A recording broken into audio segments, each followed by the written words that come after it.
Yo, what's going on, snipers, and welcome to a different sort of video. So today I'm going to show you guys how I make my hockey illustrations. If you follow me on Twitter or on like Instagram, sometimes I've been doing a lot of random hockey illustrations over the last year or so during the pandemic, just for like something to do on my free time. So I'm going to show you guys how I make my hockey illustrations in Adobe Illustrator. It's not going to be like a in-depth tutorial, but it is going to show you guys a little bit of how I make them, just in case you guys have like Illustrator and you want to make them yourselves as well.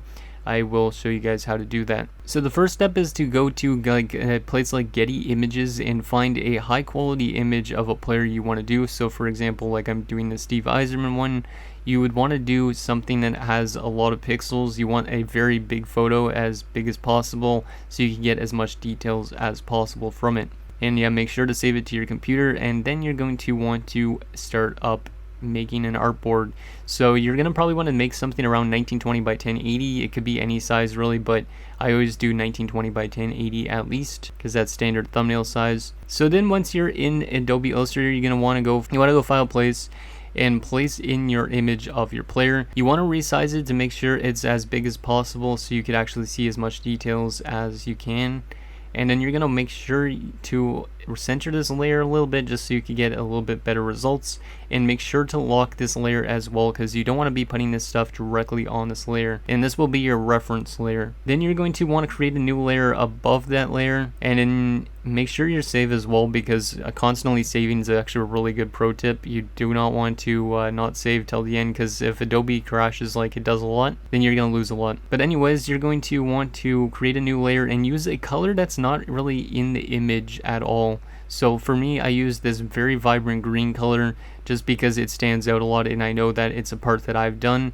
And you're going to want to start mapping out each location of like a certain color. So for example, I'm mapping out where all the white locations are on this jersey with this vibrant green color using the pen tool. If you guys have used the pen tool, it's pretty simple to use, but it does take a lot of technique as well.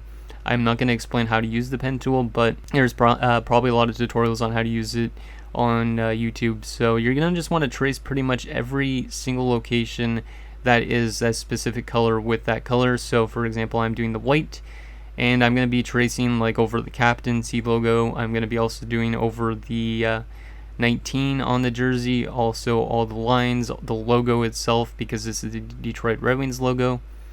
So I'm going to just pretty much do all that, and then once you get to the end of that point, after that you traced all the white on everywhere in terms of the entire photo, then you can get into some other colors, which it gets it to being a little bit more interesting. Like you get a lot of colors in everywhere though, so some photos are a lot more detailed than others. Like for example, I did like an Andrei Vasilevsky photo, and that took me a long time because there was a lot of different vibrant blue colors to do. But now the next step to do is to start mapping out some other colors, and make sure you put your layer below the white layer. I usually do like a first layer, and then I put the next layer below that, just because it kind of makes it easier when you're actually going like below that layer to an extent. I don't even know how to really explain it. But so now I'm going to map out the black spots, and I'm going to map out like where the skate is. That way I can get all that skate details to an extent. And yeah, I'm going to map out the skate mostly with that black color, and I think there's also some on the stick. And yeah, basically map all those colors out as well. And yeah, you just basically map out every single color in this image, so like even the facial colors. And by the time you're done mapping out everything, you should have something that looks a lot like this. Well, actually, you shouldn't have exactly the same thing if you're doing a different player, but you should have pretty much everything mapped out. But now comes the fun point, where you actually get to use colors based from like directly from the image. So now what you could do is move your reference layer of the actual image itself, and you could move it off the canvas itself and lock it so it's just like above it slightly.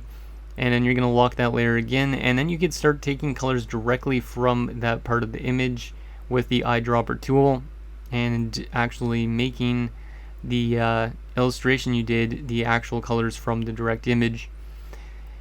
And once you have those colors all set up properly, you should have something that looks like this. And that's pretty much all I do to make my hockey illustrations. It takes a lot of work when you get like a really detailed photo, but you could get something that looks really cool by the end of it. Yeah, that's pretty much how I do my illustrations. If you guys have any thoughts or comments, let me know down below, and I'll see you guys next time.